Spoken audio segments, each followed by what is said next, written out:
In this video, I'll show you how to exchange crypto on Crypto.com. So to do this, just go and open up the Crypto.com app and then click on Accounts in the bottom. Now here click Crypto Wallet and then just click on the cryptocurrency you want to exchange for a different one. So for example, I'll take Bitcoin, and then if I want to exchange Bitcoin for, let's say, Ethereum, then what I can do is just click sell Bitcoin or whatever currency it is for you. And then here, instead of selling it for cash, you want to just sell it for a different cryptocurrency. So you can pick any of these that you see here, and then you can also choose how much you want to do. You can also do a certain percentage of how much you have. I'll just click max and then click sell at the bottom. And then here you will see an overview, and I'm just going to click confirm, enter your passcode.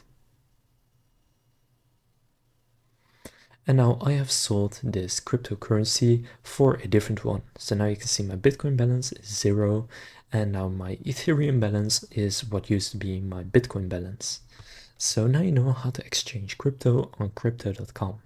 If this video was helpful, please consider leaving a like and subscribing to my channel. With that being said, I will see you in the next video.